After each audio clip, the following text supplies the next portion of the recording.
Assalamu alaikum wa rahmatullahi wa barakatuhu, très chers frères et très chères sœurs. La règle dans le mode de vie de l'islam, c'est qu'on doit chercher un équilibre, une harmonie, d'être bien balancé entre les différentes responsabilités que nous avons. Il y a une exception, c'est que le dhikr, il n'y a pas d'exagération dans le dhikr.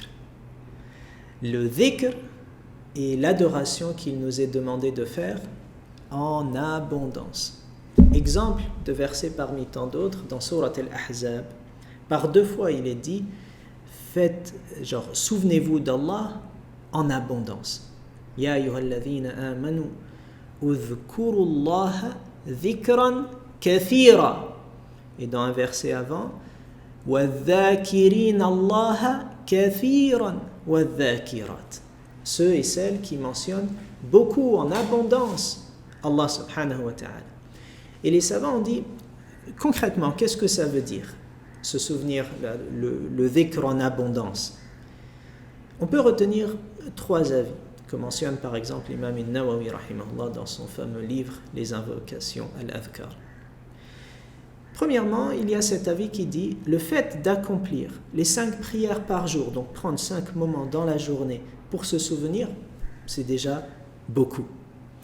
Un deuxième avis qui dit, ce sont ceux et celles qui invoquent Allah dans tous leurs états.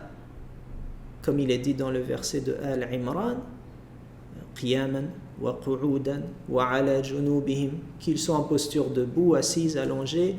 Il y a un changement, il sort de la pièce, il va vers une autre, il entre dans sa voiture, il sort. À chaque fois qu'il y a comme ça une action, elle est accompagnée du souvenir d'Allah.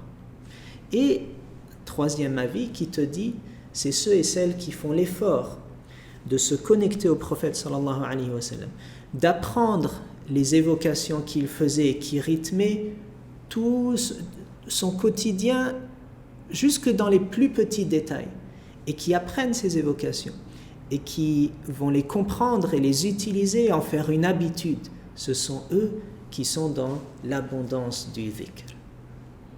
Soyons de ces gens, الذاكرين الله كثيرا والذاكرات.